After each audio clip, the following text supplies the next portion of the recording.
La geografía tradicional es descriptiva, pero siempre se detiene en lo superficial. En la mayoría de las ocasiones, el territorio es visto desde la perspectiva económica y social, es decir, como el escenario en el que se desarrolla la actividad económica y las relaciones sociales de las personas que han ocupado u ocupan un determinado sitio. Se trata de una concepción simplista y materialista del espacio geográfico.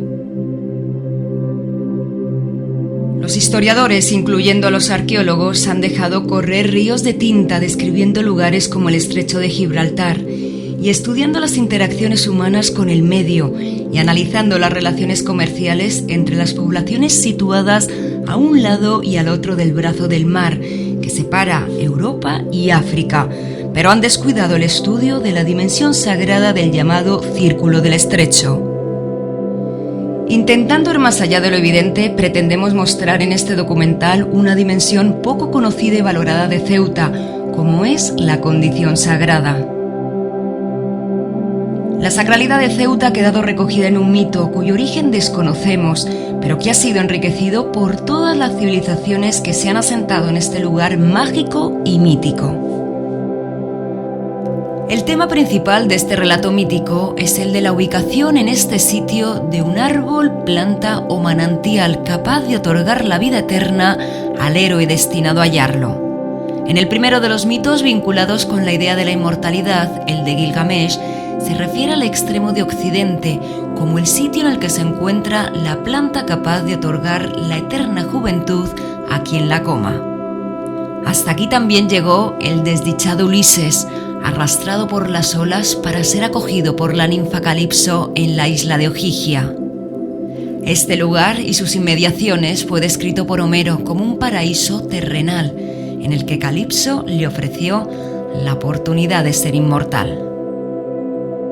Como el paso del tiempo, el mito homérico sobre Occidente se amplió tomando como protagonista al héroe Heracles y como actores secundarios al padre de Calipso, Atlas, y a sus dos hijas, las Hespérides, encargadas de la custodia del jardín presidido por el árbol de las manzanas de oro, igualmente capaces de otorgar la inmortalidad.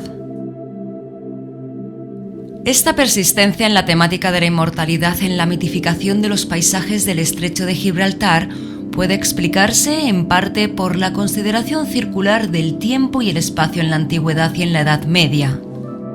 Si bien Occidente es un espacio relacionado con la muerte, simbolizada por el ocaso del sol, a la muerte sigue la resurrección del astro rey y la continua renovación de la vida.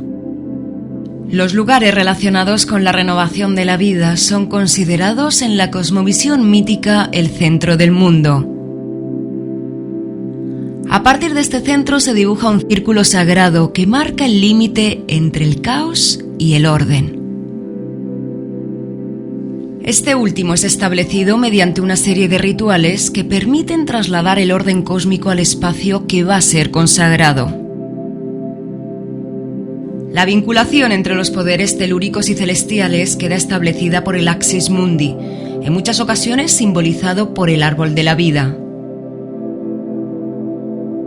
Los aludidos poderes del inframundo son simbolizados por cuevas o fuentes de agua. El Axis Mundi es un eje que comunica los tres planos de la existencia, ctónico, terrestre y celestial, y al mismo tiempo una columna que soporta al cielo. Por este motivo y para darle más consistencia, el Axis Mundi adopta en muchas ocasiones la forma de una montaña. Siguiendo este planteamiento, el Estrecho de Gibraltar tendría un doble eje o Axis Mundi, las llamadas columnas de Heracles. La africana ha sido identificada bien con el Monte Hacho o bien con el Jebel Musa. En esta última podemos reconocer la figura tendida y petrificada del Atlante dormido, cuyo castigo por enfrentarse a los gigantes olímpicos fue soportar sobre sus hombros el globo celeste. No podemos encontrar una mejor manera de representar el concepto del Axis Mundi.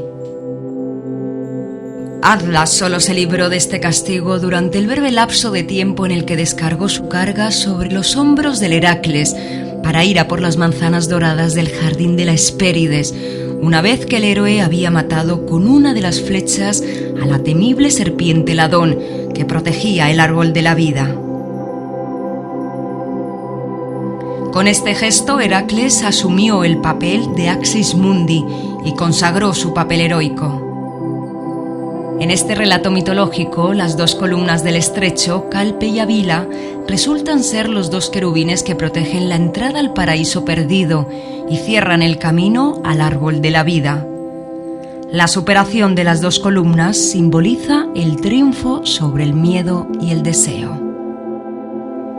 El cristianismo asumió de manera velada muchas creencias y ritos paganos, pero desde su declaración como religión del Estado tardorromano emprendió una feroz campaña para destruir cualquier rastro del paganismo. Se quemaron bosques sagrados, se arrasaron los santuarios y templos dedicados a las divinidades paganas, muchas de ellas femeninas, y se destruyeron sus esculturas. Las divinidades del panteón clásico fueron degradadas a la mera condición de demonios y sus adeptos perseguidos.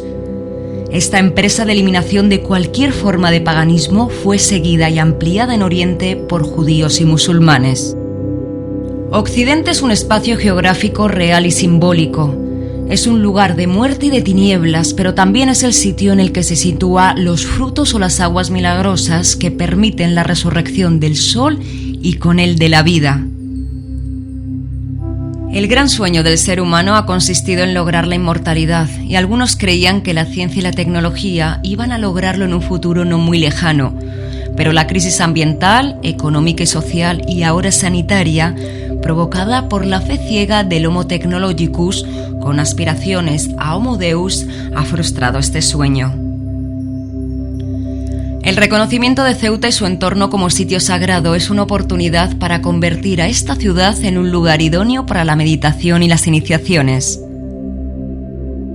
Todo lo que contiene el círculo sagrado del estrecho de Gibraltar y Ceuta está cargado de simbolismo, y el reconocimiento de estos símbolos en los paisajes y los fenómenos naturales que acontecen en el interior de este espacio sagrado logran transportarnos a nuestro propio centro, y una vez ahí, el espacio sagrado está en todas partes.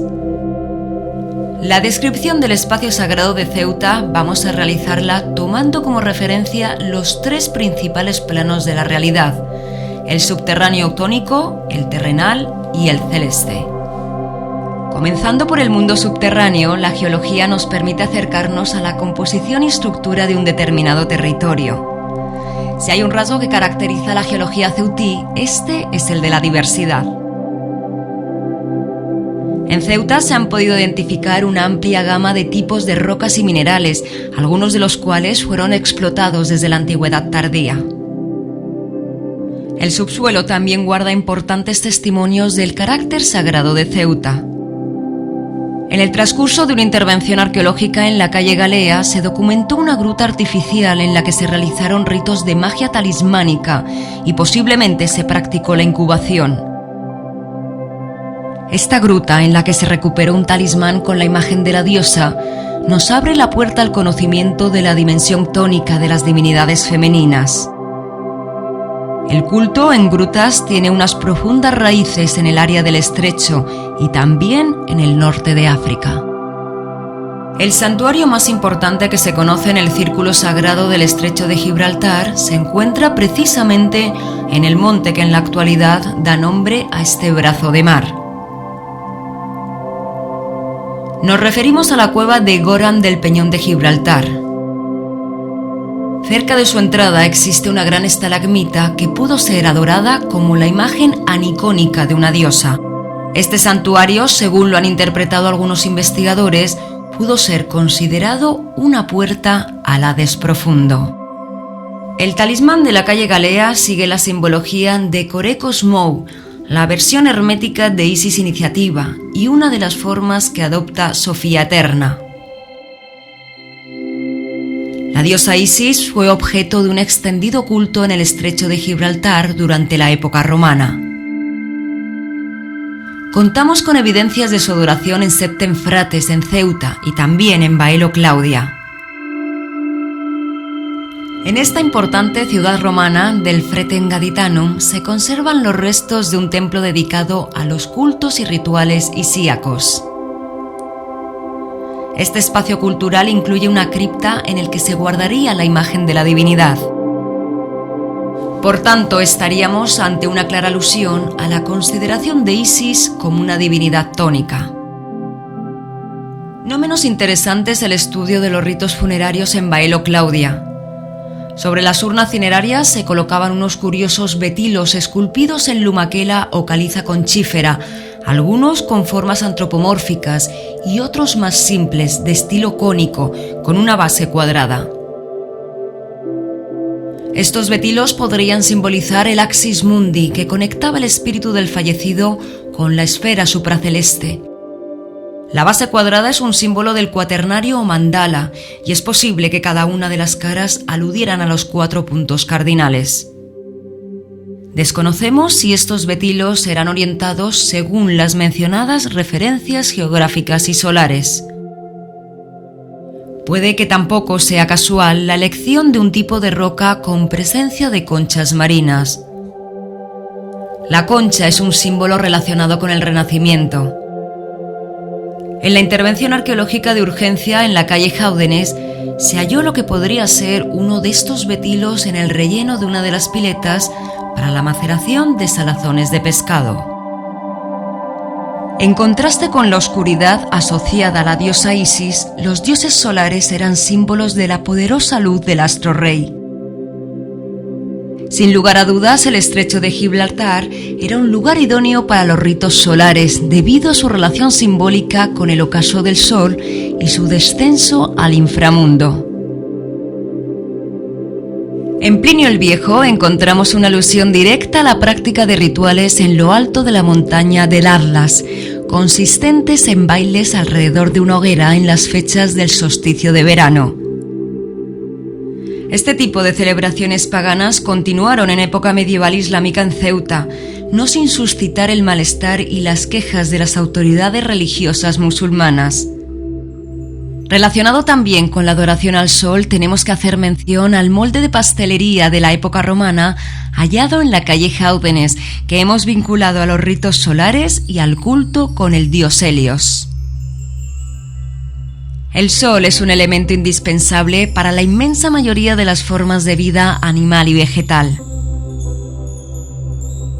Entre estas últimas formas de vida, los árboles, las hojas y las flores constituyen potentes símbolos. André Breton, en su obra El arte mágico, sitúa el bosque y la cueva en los orígenes de la arquitectura, sobre todo la de carácter religioso. Los propios bosques gozaron de la consideración sagrada hasta el fin del mundo clásico al acoger en su seno el maná o fuerza mágica.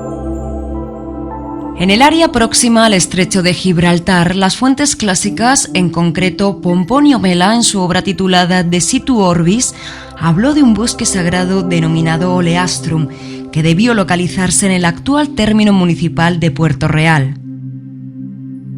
Se trataría de un acebuchal o incluso olivar consagrado probablemente a la figura de Hércules y que, como todos los bosques sagrados, estaría poblado por náyades, dríadas y amádriades. Como escribió Campbell, las deidades del mito personifican energías que nos rodean en la naturaleza. No tenemos constancia de que en la antigua Septemfrates existiera algún bosque sagrado. No obstante, Estrabón sí alude a sus bosques. Si se navega partiendo de Linx hacia el mar interior, nos encontramos con Celis y Tiga, después las tumbas de los 7 hermanos y encima el monte Avila, poblado de fieras y cubierto por grandes árboles.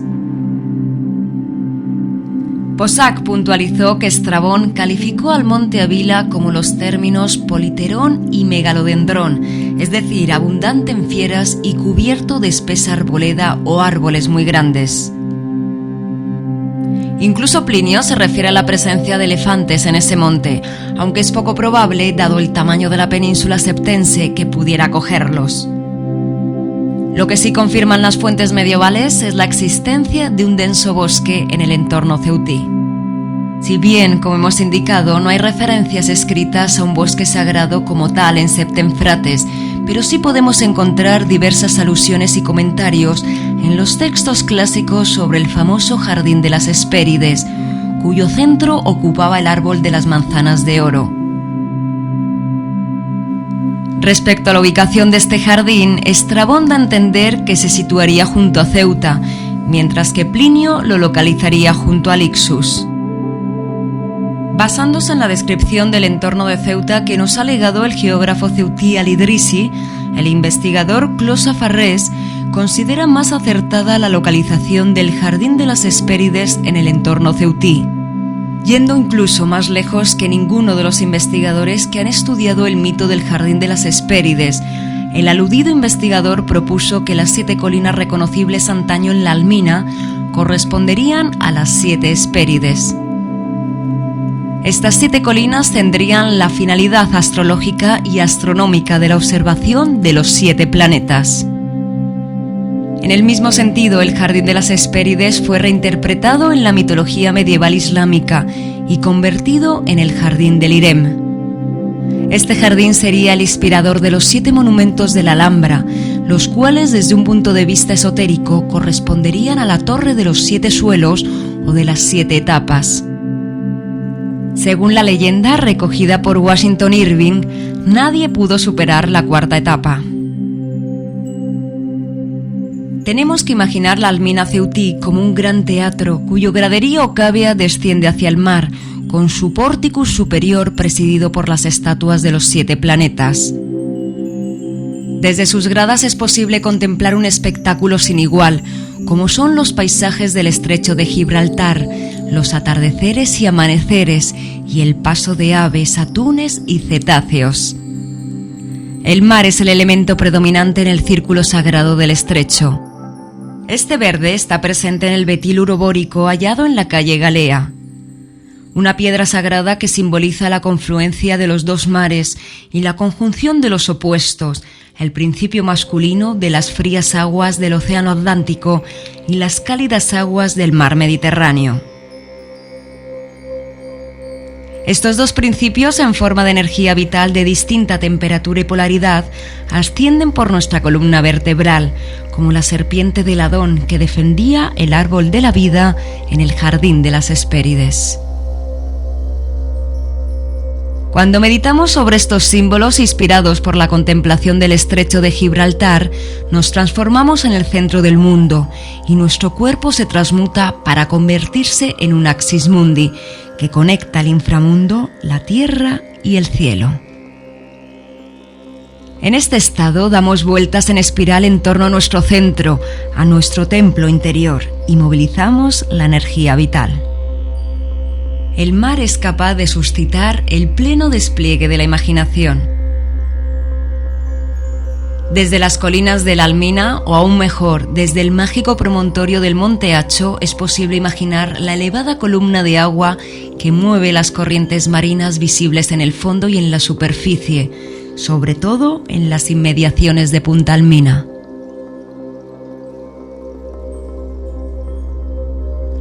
A través de los ojos de fuego podemos adentrarnos en la peculiar geografía de los fondos marinos de Ceuta, con sus grutas semioscuras, sus fondos arenosos y sus impresionantes bosques de algas y gorgonias, por no hablar de los bancos de corales superficiales y profundos.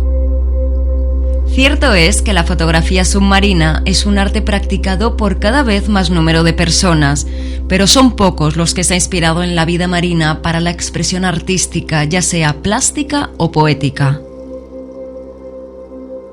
Las criaturas del mar constituyen imágenes arquetípicas de enorme significado simbólico. Quizá el más conocido y extendido sea el símbolo del pez. En el mito de Alquid, Moisés y Josué emprenden su camino hacia Occidente en su búsqueda del sabio Alquid, portando tan solo una cesta y un pez salado. Al ser cortado para preparar la comida, el pez cae al mar y ante la sorpresa de Josué, éste vuelve a la vida. En la interpretación que hizo Jung de este mito, el pez sería un símbolo del sol, el cual, al hundirse en el mar, se torna a la vez niño y pez. De ahí que el pez tenga que ver con la renovación y con el renacimiento. Antes de convertirse en pez, el sol comienza su descenso hacia el mar como cabra-pez, Capricornio, y completa su transformación como pez en primavera. Esta transformación la podemos observar en Ceuta cuando el sol en el solsticio de invierno, la cabra, empieza a rodar por la silueta del Atlante dormido, hasta que a principios de mayo toca el mar como pez en el punto donde Al-Warraq ubicó la fuente del agua de la vida custodiada por Al-Kid. Al tocar el mar, el sol se convierte a la vez en niño y pez. El pez que portaba Moisés, según la mitología islámica, sigue vivo en las aguas del estrecho y se referían a él como el pez de Moisés. Al-Garnati, en su descripción de las maravillas de mundo, no duda en identificar a las aguas del estrecho con la confluencia de los dos mares y al hablar de Ceuta describe el pez de Moisés con detalle. Según Al-Garnati, este pez era secado y troceado en tiras. Se considera que el pez de Moisés tenía propiedades curativas. Otro animal marino que posee un alto poder simbólico es el delfín. Recuerdo haberlos visto en la decoración de las paredes del Palacio de Cnosos. Según la mitología griega, el niño Dionisio fue secuestrado por unos piratas mientras jugaba en la playa. Una vez en el barco y en mitad de la travesía, el niño solicitó que le llevaran hasta la isla de Naxos, pero los marineros desatendieron su petición. Fue entonces cuando el barco se paró en seco y los remos y velas se convirtieron en sarmientos. Dionisio agitó una lanza rodeada de hojas de vides y a su alrededor surgieron tigres, linces y panteras. Tal fue el miedo que le causó estos portentos que los marineros se arrojaron por la borda transformándose en delfines. Desde entonces, cuenta el mito, protegen y ayudan a los marineros en peligro. En términos generales, los delfines son considerados guías en los viajes por el mar, incluido en el camino al otro mundo. En el sarcófago romano de Ceuta, el dios océano, símbolo del invierno, la última estación del año y de la vida, lleva en su mano un delfín como guía en su itinerario hacia el Hades. En algunos ejemplares de cepos de ancla romana recuperados en las aguas de Ceuta, figuran representaciones de delfines, reforzando el aludido papel mitológico de protectores de los navegantes. Estos simpáticos animales marinos es posible verlos con cierta frecuencia en las costas ceutíes. El agua, además de ser un elemento fundamental para la vida, es un símbolo de una enorme riqueza presente en todas las culturas y civilizaciones. Se le considera un elemento vitalizador y purificador, tanto del cuerpo físico como del alma, de ahí que los musulmanes practiquen el rito de la ablución antes del rezo. En su dimensión revitalizadora tenemos que aludir al mito de la fuente del agua de la vida que diversos testimonios del periodo medieval hispánico localizan en las inmediaciones de Ceuta. Entre las noticias que mencionan a la fuente del agua de la vida en el entorno ceutí, la más explícita y amplia es la que nos ha legado Al-Bakri en su descripción del África septentrional. Por lo que sabemos, Al-Bakri nunca visitó nuestra ciudad. La información que manejó, al menos para el territorio ceutí, la extrajo de un pormenorizado y detallado itinerario de la costa norteafricana redactado por Muhammad ibn Yusuf al-Warraq, quien al parecer escribió una historia de Ceuta por encargo del califa cordobés Al-Hakam II. En la descripción de Al-Bakri se dice que entre Marsa Mursa, el puerto de Moisés, o de Musa ibn Usair, actual bahía de Beliunex, está el lugar conocido como Mahalyat. De la fuente del agua de la vida comenta que nos encontramos en la playa, entre las piedras que están al pie de una colina arenosa, varios manantiales que proporcionan agua excelente. Las olas alcanzan esta colina. Por poco que cabemos en estas arenas, obtenemos agua fresca. Se cuenta que estaba aquí el lugar donde el ayudante de Moisés olvidó el pescado.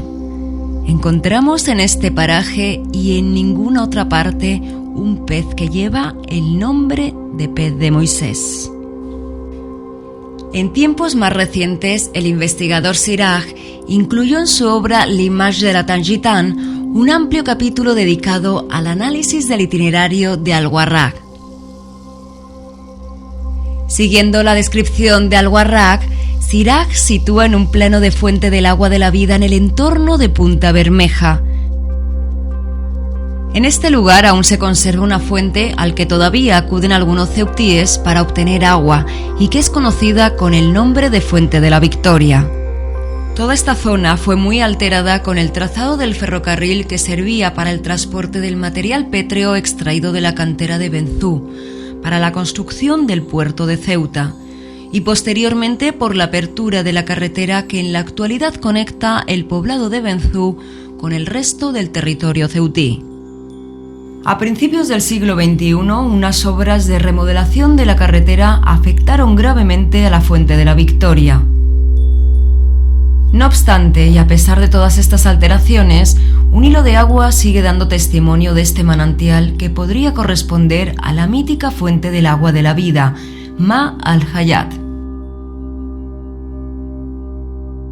En los planos históricos y las fotografías que se conocen del borde marítimo entre la playa de Benítez y Benzú, se ofrece la imagen de un litoral abrupto configurado por una serie de colinas bañadas por la mar. Una de estas colinas coincide con el lugar donde se ubica la Fuente de la Victoria, la cual en los días del temporal es alcanzada por las olas. Dada la grave transformación que ha sufrido la franja litoral de Ceuta, en el aludido sector de la costa ceutí, no nos queda más remedio que servirnos de la imaginación para reconstruirla, al menos mentalmente. Debió de ser todo un espectáculo recorrer estas costas, sobre todo en los días previos a las lluvias. Las profundas ramblas y los arroyos desembocarían gran cantidad de agua en el mar. Antes de hacerlo se aprovechaban las aguas para el funcionamiento de baños públicos y para mover las muelas de los molinos. Gracias a la información aportada por Al-Ansari, sabemos que las aguas de estos riachuelos mueven 50 muelas instaladas en 39 molinos. Los muretes de contención que hemos podido observar en la parte alta del arroyo de Calamocarro, en cuya zona sabemos de la existencia de varias alquerías, podrían corresponder a los molinos de los que nos habla Al-Ansari. La alquería existente en el arroyo de Calamocarro era conocida como Yandak Rama y en ella existían 25 baños públicos. Cerca de la torre alquería de la Fuente de la Higuera, que aún se mantiene en pie, aunque no sabemos por cuánto tiempo, se conserva una antigua fuente a la que acuden vecinos de Ceuta para obtener agua. Necesitamos de la imaginación para hacernos una idea de toda la belleza que poseía Ceuta en época medieval. El poeta granadino Ibn al-Khatib, 1313-1374, dijo de ella: Ceuta es una preciosa niña blanca, como la luz del alba, que descubre su hermosura y mira su cara reflejada en el cristalino espejo del mar. En esta ciudad, lo bueno excede a lo malo. En otro de los poemas que Ibn al-Khatib dedica a Ceuta, vuelve a hablar de su belleza y alude a su fundador Sabt, descendiente de Noé. Favorecida seas tú que has sido fundada por Sabt, hijo de Noé, con nubes que te cubran mañana y tarde. Morada de Abu y Faiyat, con cuyo perfume los jardines exhalan fragancia. La descripción de Ceuta que nos ha legado Ansari comienza enumerando y describiendo los principales santuarios y tumbas de Medina Sabta. En la intervención arqueológica llevada a cabo en la calle Fructuoso Miaja número 11, se tuvo la oportunidad de documentar un sector de una necrópolis islámica, cuyo inicio de actividad podría remontarse a finales del siglo IX o principios del siglo X después de Cristo. Lo que sí es seguro es que este cementerio estuvo en pleno funcionamiento en época califal y siguieron enterrando a los ceutíes de aquellos tiempos medievales hasta mediados del siglo XIII después de Cristo. A partir de esta fecha la necrópolis dejó de funcionar y se habilitó un nuevo espacio funerario en una franja de terreno situado más al norte. Por su antigüedad, la Maqbara que identificamos en la calle Fructuoso Miaja podría corresponder al cementerio de la ciudad vieja, que Ansari localizaba en la falda del monte de la Almina. Esta información coincide con la aportada por al-Bakri en el siglo XI. En su descripción de Ceuta solo alude a dos necrópolis, una situada en la parte occidental de la ciudad, cerca de una playa arenosa, y otra ubicada sobre la montaña. Hasta ahora, la mayoría de los investigadores, tomando como referencia las indicaciones de al-Bakri, localizaron la Maqbara oriental de Ceuta durante el periodo altomedieval en la falda del Monte Hacho. La arqueología, en este caso, viene a corregir la interpretación de las fuentes textuales para localizar la Maqbara de la ciudad antigua en la falda norte de la Almina. Comentaba el psicoanalista James Hillman que los restos humanos enterrados bajo la superficie de las ciudades dan a la psique del suelo al lugar más alma. Cada lugar, afirmó Hillman, tiene un alma y parte de ella consiste en la historia de ese paisaje. Las almas de las personas enterradas en la necrópolis es un aliciente importante para seguir estudiando el espíritu de Ceuta y para imaginar los paisajes que conocieron estos antepasados nuestros. Es posible imaginar las magníficas vistas del estrecho de las que disfrutaban estas almas y quienes recorrían la importante calle que discurría junto a la necrópolis. Podemos incluir pensar en personajes como Ibn al-Abari, que visitó en varias ocasiones Medina Sabta, y es probable que recorriese la calle que discurría junto al cementerio y que rindiera homenaje a los sabios cuyas tumbas poblaron el territorio ceutí. No es casual que Ansari comenzara su descripción de su añorada Ceuta hablando de manera extensa sobre los santuarios y tumbas de los numerosos sabios que vivieron en Ceuta en la época medieval islámica. Estas tumbas eran, en palabras de Ansari, su última morada, de los más importantes chorfas, sabios pensadores, grandes santos, piadosos ascetas, elocuentes oradores y literatos ilustres.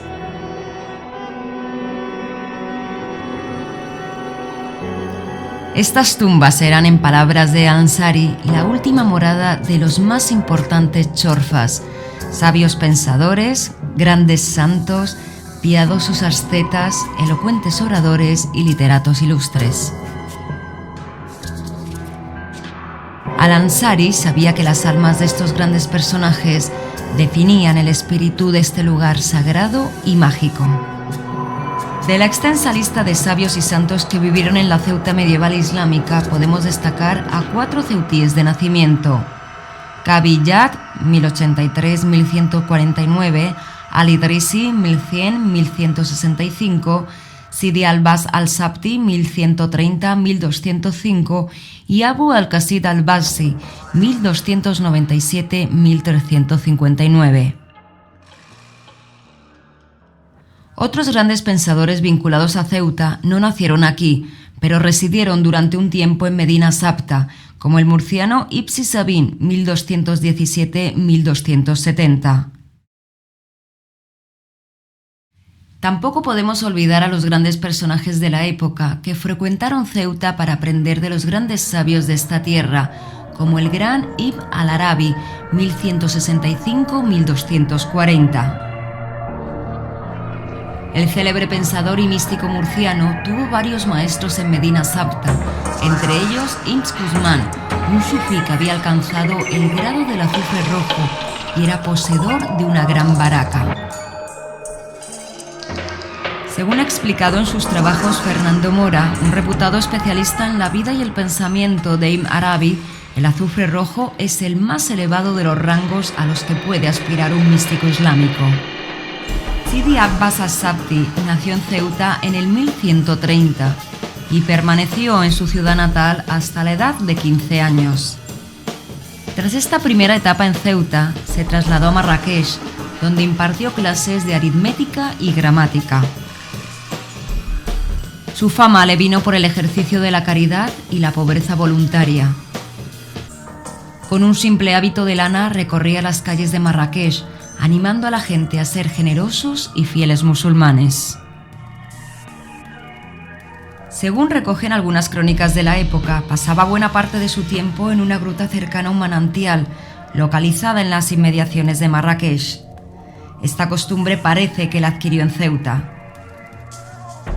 Se dice que en las inmediaciones del santuario dedicado a su figura en la falda sur del Monte Hacho existía una gruta, ahora inundada por las aguas, donde el santo ceutí se retiraba a orar y a meditar. Lo cierto es que hace unos años se descubrió en las inmediaciones del santuario una antigua mina de hierro y cobre, en parte inundada por el mar.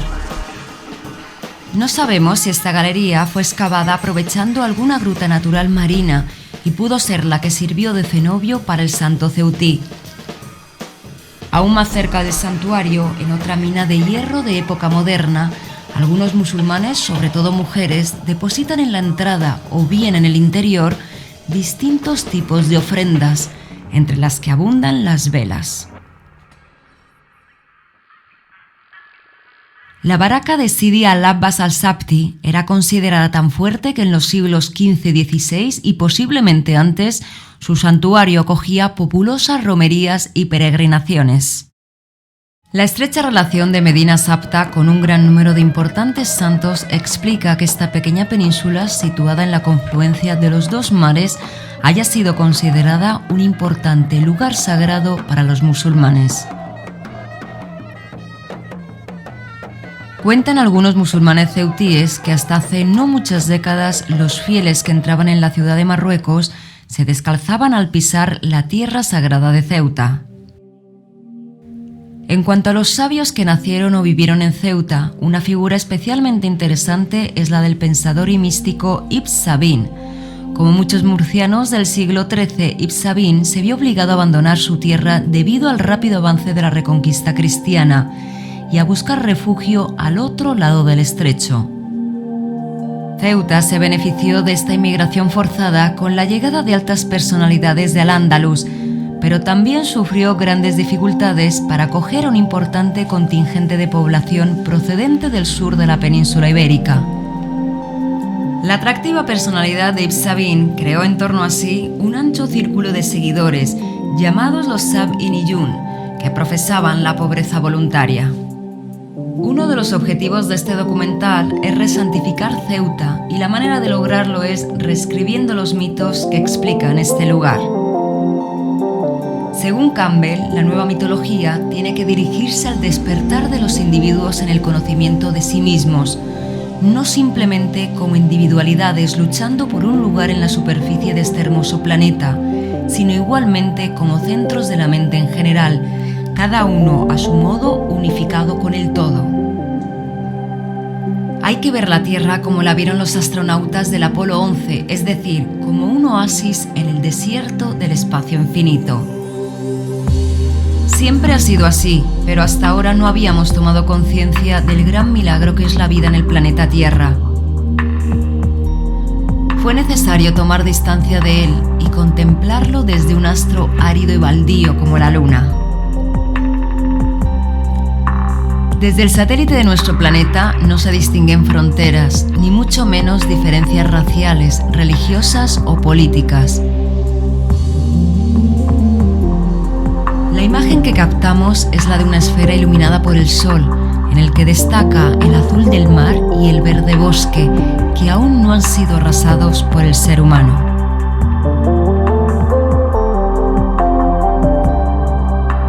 Un espíritu vital, que en la tradición neoplatónica llamaban Anima Mundi, rodea y penetra la Tierra. La energía del sol interior de la Tierra se distribuye por arterias invisibles y aflora en determinados puntos que el ser humano ha identificado como lugares sagrados. Esta energía telúrica es unida en matrimonio sagrado por Mercurius con la energía procedente del Sol exterior. Esta unión entre la fuerza actónica, la superficial o mesocósmica y la celeste se mantiene enlazada gracias a los Axis Mundi que se erigen sobre los llamados centros del mundo. Ceuta y el estrecho de Gibraltar es uno de estos puntos en los que se ha consumado el matrimonio sagrado o hierogamia entre el cielo, la tierra y el inframundo. Su espíritu o genius loci ha estado mucho tiempo incubado en estado de letargo, pero ha llegado el momento de despertarlo. Necesitamos que todos abramos nuestros corazones para que el Anima Mundi en forma de Sofía eterna se aloje en su interior. Si somos capaces de hacerlo, la vida regresa a esta tierra sagrada y mágica, y el agua de la vida regresará al manantial. Somos nosotros los que hacemos la tierra sagrada cuando canalizamos su energía.